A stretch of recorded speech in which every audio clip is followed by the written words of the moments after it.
Welcome to Interpersonal Communication, Principles and Practice. This is the lecture on Chapter 6, Perceiving Others. Let's begin with our chapter objectives. After studying this chapter, you should be able to do the following. Explain the 3 stages of perception, explain the 4 stages of stereotyping, and identify where you can interrupt that process. Describe how social comparison relates to image management. List and explain each of Hofstede's cultural dimensions and describe how these cultural dimensions affect perception across culture. You'll be able to explain attribution theory and to list and explain some common attribution errors. As always, I may not lecture at length on every one of these objectives, but you will learn more about them by reading the chapter thoroughly. In the previous chapter, we talked about our perception of ourselves and how that can affect the way we communicate. In this chapter, we're going to be focusing on our perception of others. So we're going to be looking outward and talking about how we perceive people, events, and behavior in our environment and how that affects the way we communicate with them. So we should start by defining our terms. Perception is the process of making meaning from our experience. Humans are meaning-making animals. We want to make sense of things. Interpersonal perception is what happens when we apply the process of perception to people. We are trying to make meaning from what they say and do. When we encounter social behavior, our automatic reaction is to make sense of it. We're hardwired to do that in order to keep ourselves safe and in order to live successfully in community with others. So that's what we're going to examine in this chapter, our process of making meaning out of what other people say and do. So to begin this discussion, let's take a look at this photographer's work. What does your perceptual set tell you about the 2 people in this photograph? Remember all the things we talked about. We have verbals, we have nonverbals, we have body language, we have artifacts in the environment, we have a lot of different cues we use to make sense of what we perceive. So looking at these people, we see a young man and a young woman in what is apparently a restaurant or a diner. They're sitting on the same side of the booth.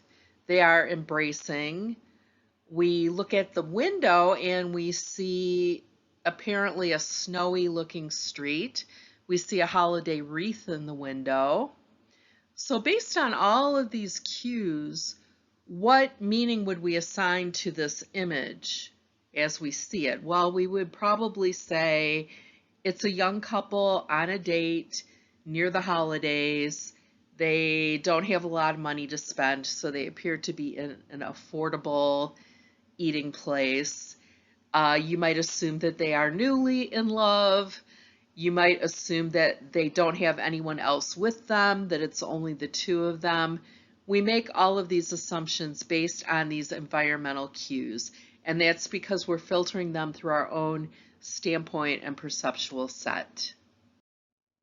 What about this photo? You're walking down the street and you encounter these 2 people. Well, here we have 2 men, one older, one younger apparently, who are arm in arm and they are dressed up in suits. So what do we assume about who they are, what their relationship to one another is, and maybe where they're going or where they've just come from? Well, when I show this photograph in class, a lot of students think maybe it's a father and son on their way to church or a wedding or something like that. Maybe they're a couple. Maybe the younger man is holding the older man's arm to help him walk. So there are all kinds of reasons and meanings that we assign to this, depending again on our perceptual set. Here's another one. This time we're looking at 4 people. What do we assume about them, their relationship to one another, and the circumstances that they're in from what we can see? Well, we see a man, a woman, and 2 children. The man has his arm around the woman. We might assume this is a family, that the kids are their kids. The background looks like a hotel room. At least to me, we have 2 double beds side by side. That kind of light fixture that you see on the wall is something we usually associate with hotel rooms. So we might assume that this family is on vacation. We might assume, based on the way that they're dressed, that it is summertime. Those are some assumptions that I might make based on what I'm seeing here. The interesting thing about all 3 of these photographs is that all of the people in the photographs are strangers to one another. They were people who were found by a photographer who put them together in these settings and in these postures in order to give the appearance that they had a relationship with one another. So it's kind of a trick of the perception that shows how we do filter what we see through our own perceptual set. Now, maybe as you looked at these pictures, you were suspicious. You might have detected something in the people's facial expressions or mannerisms that led you to be skeptical as to whether they knew each other. But it's an interesting photo study. The photographer's name is Richard Rinaldi, and the project was called Touching Strangers. There are, I believe, 73 photographs in the series, and if you're interested in looking at them, I encourage you to copy down this URL and take a look. You can page through the photos one by one, and as you do, you will see these 3 photographs we just looked at, plus 70 more, in which in all cases, he was kind of grabbing people off the street and putting them into these settings and these postures together to try to show that strangers can behave as intimates even when they've just met. So it's kind of a lesson in how our perceptual set can sometimes fail us. It's an interesting social study as well. Perception is a 3-step process. We begin by selecting something in the environment to pay attention to. Then we organize that into an existing category in our minds. And thirdly, we interpret it or assign a meaning to it. Once you understand this process, you can be aware of how you're going through it, and you can be alert for places where it can go wrong, or places where you can make a mistake. We will talk about each of these 3 steps at more length in the coming slides, but let's start with an overview and recall that first picture we looked at of the young couple in the diner, in the restaurant. The first thing we did was we selected things to pay attention to. So we paid attention to the fact that they were both sitting on the same side of the booth. We paid attention to the fact that they were embracing. So we picked things that were notable about what we were perceiving. Step 2 is organization. So we said, okay, well, 2 people who are sitting on the same side of the booth and embracing, what existing category in my brain would I sort those people into? And I would probably sort them into the category of romantic couple. That's where I would organize them.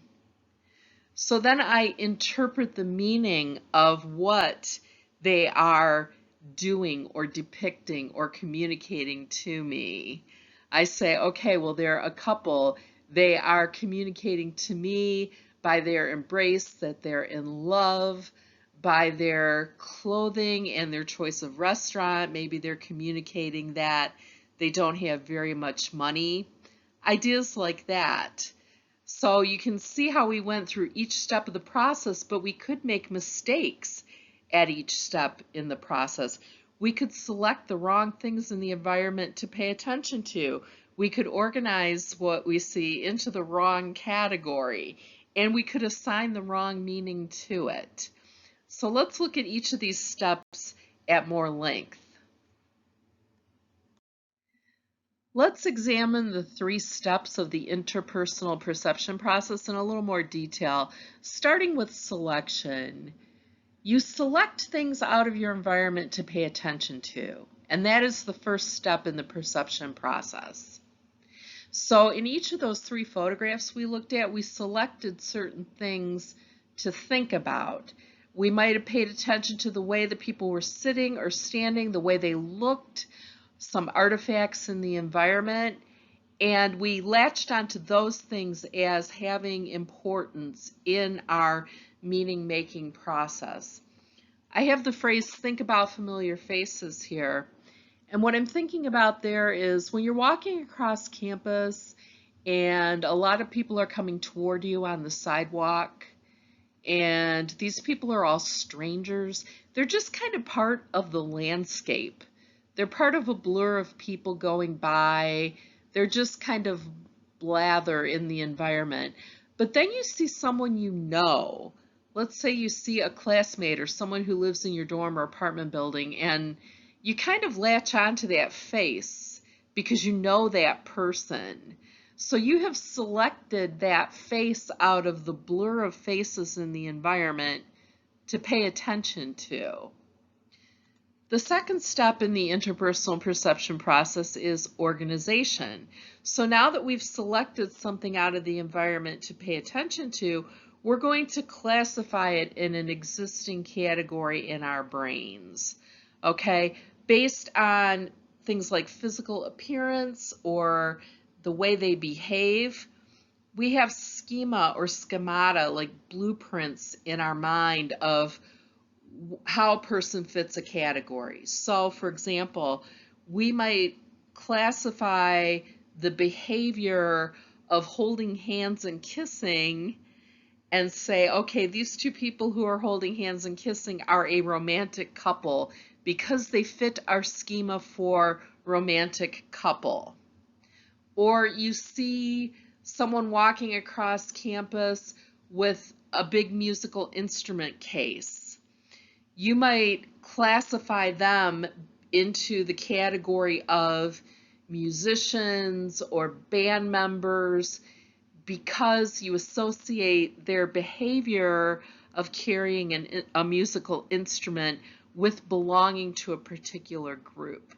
So they fit into your schema for a category of people. Sometimes we also use social scripts to do this kind of thing. You might recall our earlier discussion about social scripts or expected behaviors in certain situations. So we talked about how there's a social script for eating a meal in a restaurant. You would maybe make a reservation, you tell the host your name, the host leads you to a table, things like that. So if someone doesn't know that social script and they behave differently, we might organize them into the schema of foreigner or someone who is not from our culture and doesn't understand how things are done here. Once we've selected and organized, then we interpret, we assign a meaning to the way the person behaved. So some examples here: indoor voice, rude, socially inept. When somebody speaks too loudly, we might assign a meaning of rudeness to that, or we might think they're hard of hearing. We might think they don't know what's socially appropriate in that situation, but we assign a meaning and a motive to why they are behaving that way. So let's go back through this process and talk about the second picture we looked at, for example, which was the 2 men wearing suits that were standing arm in arm. So first selection, what did we pay attention to? Well, We paid attention to the fact that they were both apparently men, they were both dressed in suits, they were arm in arm. So how did we organize those people?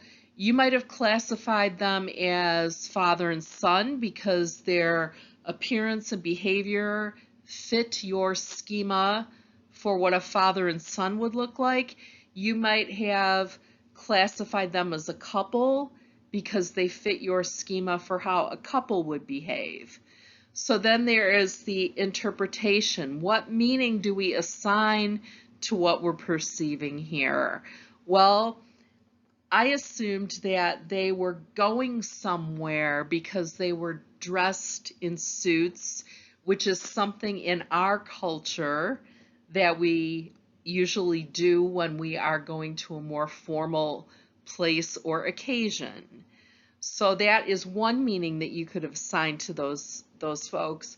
Another meaning we could assign to their being arm in arm was that one or the other of them needed help with standing or walking. That would be an assumption that we would be making, or an interpretation that we were assigning to our perception.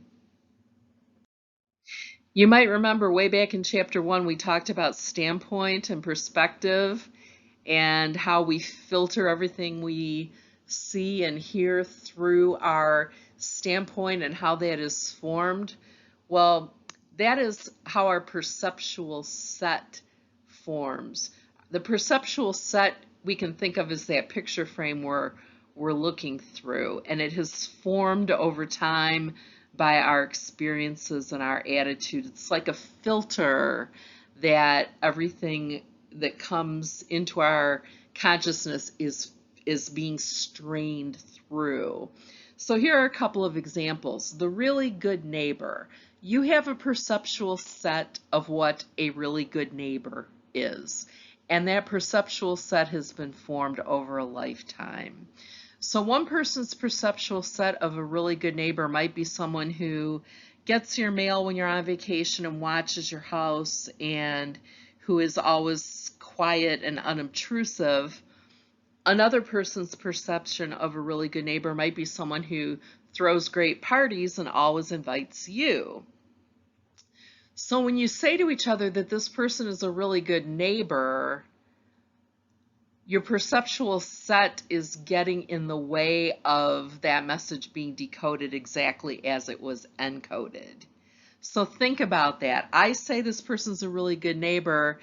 That idea is passing through your perceptual set. Think of it as like a screen or a strainer before it gets to you, and you're interpreting it based on your own standpoint.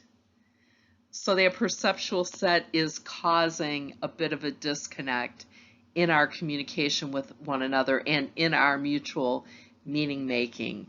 Here's a pretty clear example in our world today: patriotism or political opinions. We're in a very politically divided world and a very politically divided country right now. So what does patriotism mean?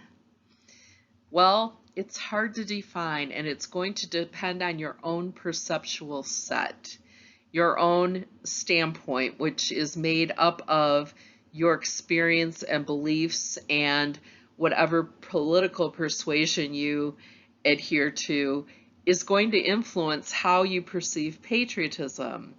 So if I tell you that so-and-so is very patriotic, again, as that message goes from me to you, it's getting filtered through your perceptual set as you interpret it. So what does patriotism look like to you? It might be different from what it looks like to me.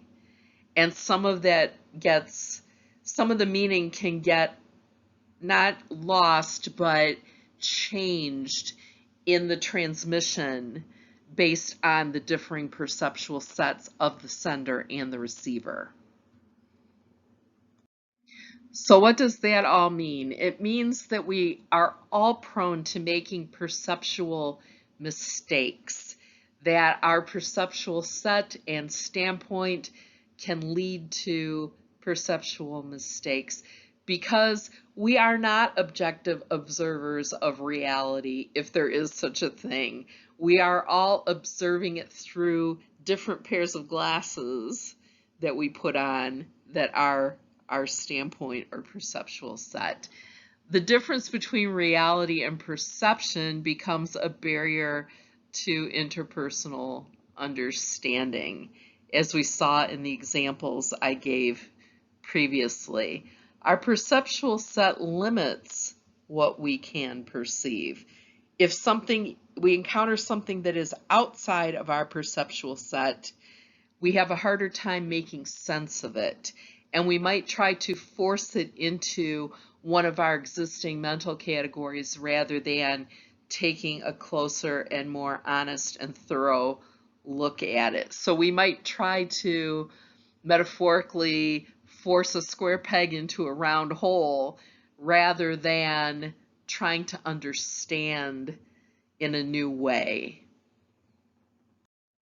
One habit that can lead to perceptual mistakes is stereotyping, and we're going to look at the process of stereotyping and the different steps our mind goes through and where it can go wrong. First, I'd like you to think about, what is your first reaction to the word stereotyping? Is it negative, positive, neutral? Do you have an immediate reaction when someone says that you're stereotyping or that someone else is stereotyping? Could stereotyping be useful? It is a mental shortcut to understanding people or putting them in the right schemata in our brain. So can it be useful in that way? And remember that we're not always aware that we're doing it. So what we're going to do now is talk about the process so you can be aware of when you're going through these steps and maybe interrupt that process if it's not appropriate. Stereotyping is a 4-part process. We go through 4 mental steps when we engage in stereotyping. And it is somewhat similar to the perception process, but it's also somewhat different. For one thing, there are 4 steps instead of 3, and the last 2 steps are different. So let's go through this one by one. First of all, you select an individual to pay attention to. That's very similar to the perception process. Secondly, you sort that person into an existing group in your mind, into one of your existing schemata. Okay, so that's similar to the perception process. From there on in, it's different. Step 3, after you've put this person in one of your mental groups, you then recall the generalizations you have about that group of people. And then the last step is you apply those generalizations to this individual. That's the stereotyping process. So let's talk through an example. Let's say at your workplace, they just hired a group of new people. So you have a whole bunch of new hires, and they're brought over and introduced to you, and you notice that one of the women in the group seems quite a lot older than most of you in the workplace. Okay, so you think, oh wow, she's maybe near retirement age when the rest of us are relatively young. So you have selected her and paid attention to her because she's different. You have sorted her into an existing group in your mind of older people. Okay, so far so good. Now you're being told by your boss that you are going to train this lady. Okay, this woman is going to be your trainee and you're going to be her mentor. Well, now you might be recalling some generalizations you have about the group that you've put her in. So you might be thinking, oh, this is going to be rough because people her age aren't very tech savvy and have a hard time learning how to do things on computers and other electronic devices. And people of that age don't tend to embrace new ways of doing things. Those might be your generalizations about the group that you've put her in.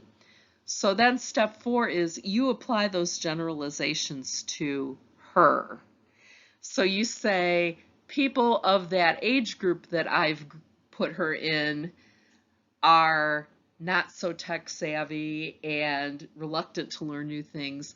Therefore, I think this lady is going to be not tech savvy and reluctant to learn new things. Okay, that's the stereotyping process. So think about how that can go wrong. Step 1 and 2, there's nothing necessarily wrong with those. Those can be pretty neutral. But when you get to steps 3 and 4, you are not looking at the person as an individual. You're looking at them as kind of a faceless member of a group that you're assuming all has the same attributes and ways of thinking. So if we can interrupt the process somewhere there between steps 3 and 4, we can maybe avoid stereotyping and give the person the respect and dignity of thinking of them as an individual. Let's examine this a little more. Let's practice the stereotyping process by looking at this individual here. We need to select things to pay attention to, sort him into a group, recall our generalizations about that group, and apply those generalizations to him. So we'll start by selecting things to pay attention to. Let's say we've already selected him to pay attention to. So what are we going to select about him to pay attention to? Well, he's wearing a white coat. He has a stethoscope around his neck. So paying attention to those things, we might sort him into the category of doctor or medical professional. Those are the first 2 steps. So far, so good. Now, if we're going to stereotype him, we're going to recall our generalizations about people in the medical profession or people who are doctors. So what generalizations do you have about doctors? This will depend on your own personal experience, your own standpoint, how your perceptions have been shaped over time.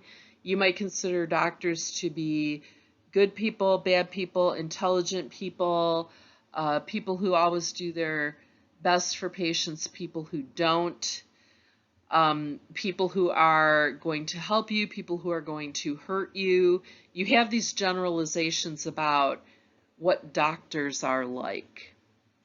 So the last step would be to apply those generalizations to this individual, this particular man. So you might say, because I have a difficult history with doctors, maybe you've had long-term illnesses and have gone through a lot of misdiagnosis and physical pain because of how doctors have handled you in the past, you assume that this person here in the photo is going to be problematic in the same ways. That's the stereotyping process. So again, if you can become aware that you're recalling generalizations and you can resist applying them to the individual, you can start to break that stereotyping process. Let's look at another one. Let's go through that process with this individual. So we've selected him out of our environment to pay attention to, and we're going to select certain attributes of his to pay attention to. We see someone who has a full sleeve of tattoos on each arm. We see his posture, we see his clothing, we see the fact that it looks like he's wearing ear gauges, we see his facial expression. So we've observed all of those things, we've selected those things to pay attention to. Now we need to sort him into an existing mental category. And perhaps you can see right now how that's going to vary depending on your own standpoint. what category you put him in. Do you put him in the category of interesting looking, cool guy that I want to get to know? Do you put him in the category of someone who looks dangerous? What does he do in his free time? What does he do for a profession? Ask yourself those questions and try to sort him into a mental category of your own. Then recall the generalizations that you have about people in that category. If you have generalizations about a person who looks like this, who enters the world presenting themselves like this, and then apply those generalizations to this individual. In the stereotyping process, you're deciding that those generalizations apply to this unique person, to this man. Now, ask yourself how your thought process might have been different if the pictures had been reversed. If the first photograph had looked like the one on the right instead of the one on the left, would you have made different assumptions about this man? Or about this man?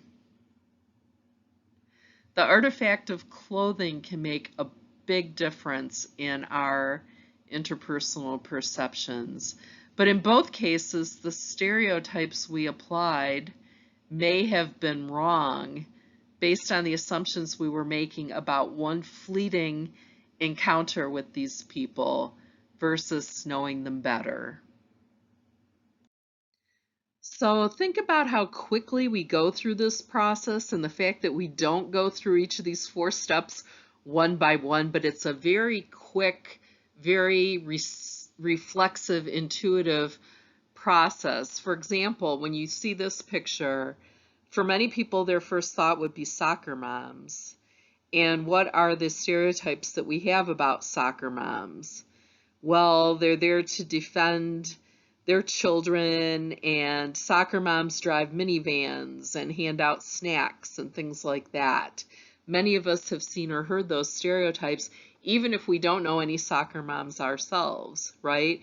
So the fact that these women are apparently angry with someone who is apparently some kind of referee in a sporting game. We see blurred pictures of kids in the background who look like they're engaged in some sporting events. We might quickly label these women soccer moms and apply all our stereotypes to them as individuals, and we could be wrong.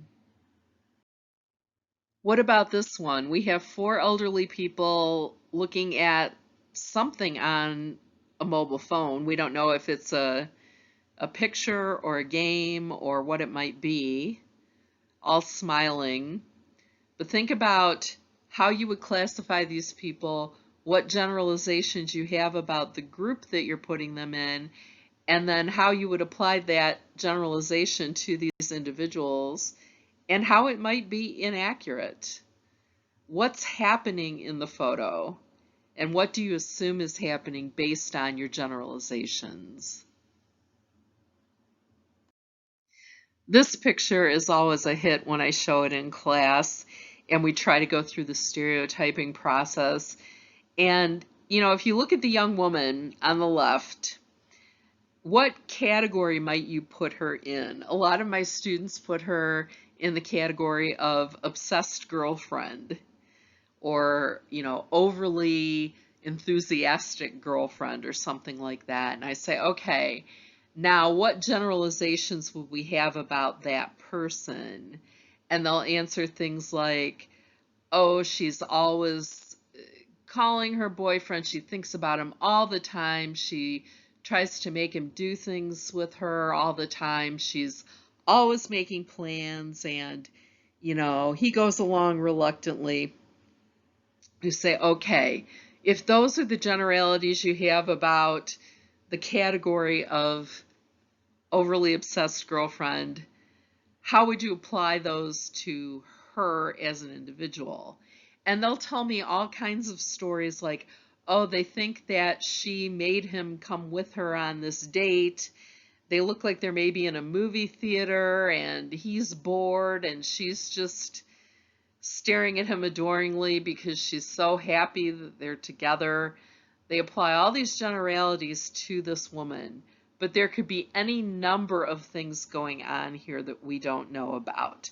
Because they've put her in the obsessed girlfriend category, they make all these assumptions about what this relationship is like and who these people are deep down. So take a moment to think about what stereotypes people have about various categories that you might belong to, such as college students. What are some stereotypes of college students? Well, we've all heard the stereotypes that college students don't like to study and they're only there to party and they don't like to go to class and they skip class a lot. There's all these ideas about who college students are, but can we take those generalizations and apply them to every individual in the category? Definitely not. And many of those probably don't apply to you. And you might have encountered those stereotypes before. What about college grads, someone who is newly graduated from college? Well, there are stereotypes about new college grads that they can't find a job and they're living in their parents' basement or things like that. Those stereotypes don't apply to every individual. What about various majors? We talk about this in the face-to-face class of how even on our campus, people have stereotypes about arts majors or aviation majors or English majors or business majors. There seems to be a set of stereotypes that goes along with each of those disciplines that is not true of every person in those majors. They may be true of some, but not of everybody. So how do those things get perpetuated? Because they get repeated over and over again until people believe in their truth. So how can you interrupt the stereotyping process, both for yourself and for other people? Again, be aware that you're going through the process. Be aware of what step in the process you're stuck on. And remind yourself that these generalities are not going to apply to every individual. And if you sense that people are applying them to you, remind them that although you might fit into that category of people, these particular attributes do not apply to you and that they're stereotyping you. How can you control what others perceive? How can you perform your front stage self in a way that people will not engage in stereotyping? And that's something I'm going to give you to ponder. How can you control what others perceive? How could the people in those photographs that we looked at the beginning of the lecture control or manipulate what you perceived? What could they have done differently to give you a different impression? You do have control over the way you enter the world and the self that you perform. Cultural difference is an area that's ripe for misunderstanding between people when it comes to interpersonal communication and interpersonal perception. Our culture influences how we behave and how we think. So the general behavioral tendencies and attitudes of a particular group of people is called their culture. You might have heard of, American culture or French culture or Spanish speaking culture or religious cultures, ethnic cultures, political cultures. A set of ideas and behaviors that a group of people identify with is referred to as a culture. And a social scientist named Hofstede created cultural dimensions theory, which attempts to explain how cultures differ and how those differences can lead to challenges in communication. The reason I have a double-sided arrow here is to remind us that these cultural dimensions exist on a continuum. So you're somewhere on a spectrum between one thing and another. You're not at one end or another usually, but you're somewhere on that continuum. Let's look at some examples that will make this clearer for you. Let's examine Hofstede's cultural dimensions, starting with power distance, or how far away is the average person from the seat of power.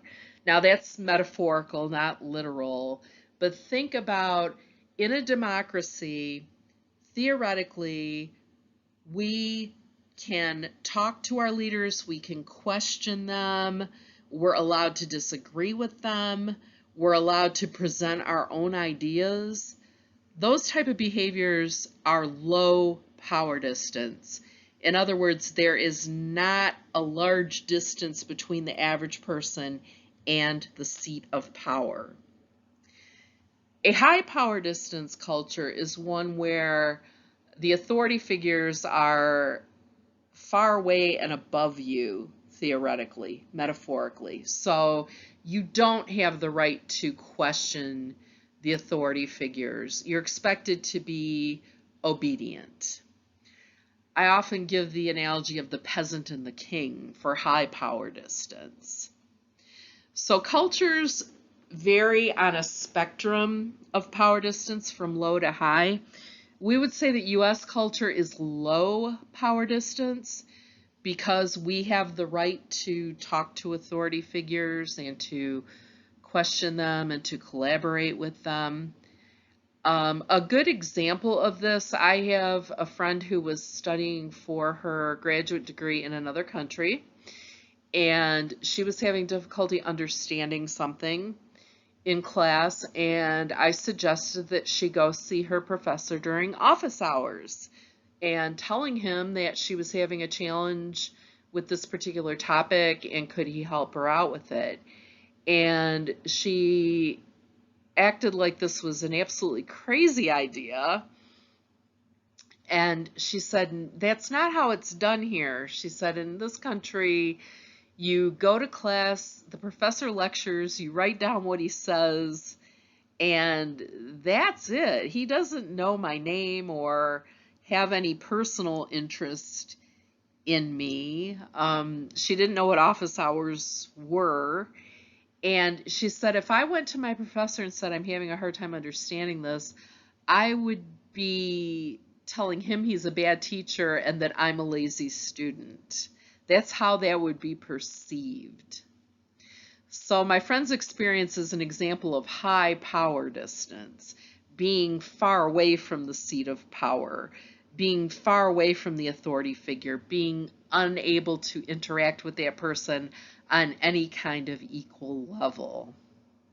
So again, we would think of the US and Western countries, democracies, as having a low power distance culture. Countries and places and groups like my friend's school situation, that would be a high power distance culture, and we're somewhere on a continuum. Be careful you don't get these mixed up because they're easy to get backwards, so review those carefully. Individualism versus collectivism.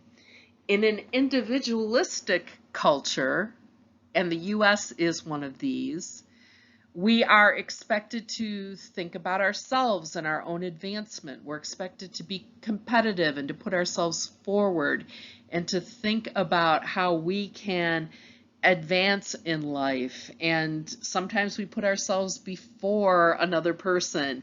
If we had to compete with a coworker for a job, we would each be expected to want to win and have the other guy not win. So that's individualism. Collectivistic cultures are cultures where you prioritize the group over the individual. You don't put yourself forward. You don't want to embarrass other people. You worry about saving face for the group rather than the individual. So you might have a group of students from a collectivistic culture who don't raise their hand in class because that would be putting themselves forward or trying to draw attention to themselves. And that would go against their cultural norms. Now, again, think of how this could cause communication problems and noise in the channel. If I come from an individualistic culture and I have students in my class that come from a collectivistic culture and so they never raise their hand, I might erroneously assume that they're not engaged or they're not interested when they are, but that is not how they demonstrate engagement or interest in their home culture. Masculinity and femininity. We talked a little bit earlier about different gendered cultural norms. And masculinity and femininity, when you apply it to a culture as a whole, works like this. We say the U.S. is a very masculine culture because, again, we're expected to be assertive and to be direct and be emphatic. And those are behaviors that are traditionally associated with masculinity. Those behaviors are labeled as a masculine communication style. So on the masculinity-femininity spectrum, the U.S. is toward the masculinity side. Feminine cultures are cultures where they value nurturing and kindness and cooperation more than individuality. So things that we might consider feminine communication traits are on the feminine end of the scale culturally. So again, we could map each culture somewhere on that spectrum. Are people expected to have a more masculine or more feminine communication style in a given culture? Uncertainty avoidance, or what is the attitude toward risk? This is an interesting aspect of culture to think about. In American culture, we're usually taught that risk equals reward. If you don't take a chance, you don't get anything. You have to take a gamble to win the lottery or whatever. So we are taught that risk and uncertainty is to be embraced, that it's a positive thing, that it can lead to a good outcome. Whereas in many cultures, they're a lot more conservative about uncertainty, and if the outcome is not certain, they don't want to take the chance. They're more avoidant of risk. Short-term and long-term orientation. Do you do what's best for the moment, or do you plan for the long haul? Do you spend your money or save your money? Do you think of today or do you think of the future? That's the difference between the short and long-term orientation. Now, many people would say that the U.S. culture has a short-term orientation, and they would tie that to the fact that we are a young nation relative to other countries in the world, whereas places that have thousands of years of history might take a more long-term orientation towards something like social change. But it depends on whether you're looking for solutions and outcomes in the short or long term. Indulgence or restraint can kind of be related to short and long term. Do you treat yourself today or do you reward yourself later? That's the difference between indulgence and restraint. And again, it's not really an either or, it's on a continuum, but many people would label U.S. culture as being toward the indulgence end of this, that we would rather treat ourselves today and take the short view than restrain ourselves for a later reward. So short-term and long-term orientation has to do more with planning and the way you see the world as being short or long on time, whereas indulgence or restraint has to do with luxuries and do you gratify yourself right now or later.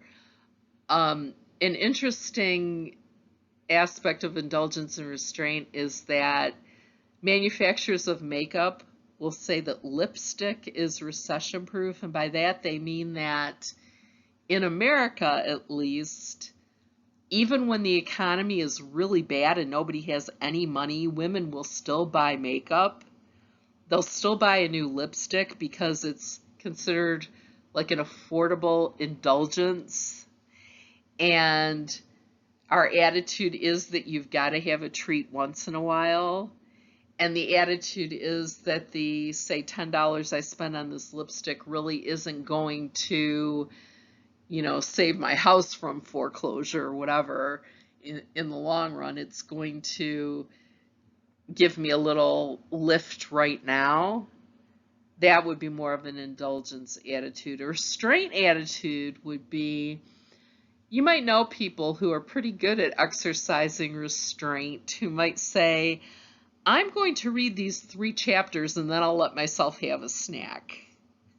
That would be more toward the restraint end of the scale, whereas the indulgence person might have their snack first. So think about where you fall on these different scales and where your conversational partner falls on these scales could really lead to a lack of connection and errors in decoding the messages that you send. Attribution theory examines how we assign meanings to what people do. We assume they have particular motives for their behavior. Some important influences on the attributions we make of others and that they make of us are listed here. Let's start with the primacy effect. The primacy effect is the idea that the first impression is the most meaningful one and that it will be the longest lasting. So when you're about to go into a job interview and people tell you it's important to make a good impression, they are referring to the primacy effect, or this idea that the first ideas a person has about you are going to color their opinion of you going forward. The recency effect is a little different. The recency effect is the idea that the most recent thing that happened is going to have the most weight. So let's say you've known a person for a long time and their first impression of you was that you're a very quiet person, and that impression has lasted, but then you got to talking to them at a social event and you had a really long and deep conversation about something, and now that person is thinking, wow, I always thought he was really quiet and didn't have much to say for himself, but I had this conversation with him where he showed himself to be a really deep thinking individual. So now I've changed my mind about how he is and what he thinks. That would be an example of the recency effect. So primacy effect is the first impression, recency is the most recent impression. The vividness effect is the idea that something that is surprising or shocking or unusual is going to draw our attention and influence our attributions the most. So someone who is normally shy is the life of the party. That's going to surprise people and have a lasting effect on the way that others perceive you. And then positivity and negativity bias have big influences on attributions as well. Does someone have a tendency to think well of you or think badly of you overall? Regardless of what you do or say, they just lean positive or negative towards you and would attribute positive or negative motives to you, whether fairly or not. Let's look at some common attribution errors or mistakes that we make in assigning meanings and motives to what people do. One is called self-serving bias. And the premise of self-serving bias is that my success is internal, but failure is external. What this means is if I succeed, it's because I'm so great, I'm smart, I worked hard, I deserve it. It's because of my own efforts that I succeeded. But if I fail, it's somebody else's fault or something else's fault. It's not that I deserved to do badly. It's that these outside factors made it impossible for me to do well. So if I succeed, it's because I'm great. If I fail, it's because something external that's bad happened to me. If I get an A on the test, it's because I studied hard and I'm so smart and aren't I wonderful?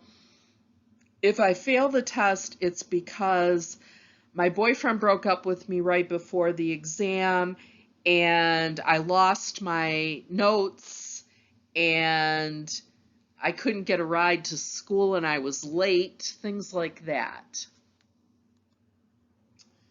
The fundamental attribution error is the flip of that. Flip it around. His success is external, failure internal. So now we're talking about the other guy. So when the other person succeeds, it's because they just got lucky. But if they fail, it's because they didn't work hard enough or they're not very smart. So do you see how that's the opposite of the self-serving bias? Fundamental attribution error would say if he got an A on the test, he cheated or he was just lucky. But if he failed, oh, I bet he didn't work very hard. He didn't study. That kind of attitude. So it depends on whether you're talking about yourself or the other person, whether you think you deserve or don't deserve good things to happen. And thirdly, we have over-attribution. Everything he or she does is because of a certain thing, and I have only child as an example here. So you might experience this in your family where, oh, it's all because you're the middle kid, or it's all because you're an only child, or everything you do is attributed to the fact that this thing happened to you, or you have this particular trait. And people aren't willing to look at a variety of reasons why that could be happening.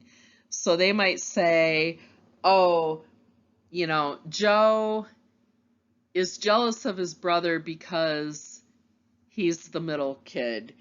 Joe didn't do well on the test because he's the middle kid. They attribute everything to one trait or behavior that you do. So now that we know all these things, how can we perceive more accurately and assign meanings and motives with more precision? First and foremost, always apply awareness. Know how your own standpoint colors your perceptions. Understand that your perspective is affecting everything you take in. Realize when you're stereotyping, especially when you're at steps 3 and 4 of the stereotyping process, because that's where you can interrupt the process. And know that your interpretation isn't fact. Be aware that these attribution errors are common, that you have these cultural influences on the way you're interpreting things, and there are many different ways of perceiving the same situation. That's our lecture on Chapter 6. Make sure you read the text thoroughly, ask your instructors if you have any questions, and we'll see you in the next one.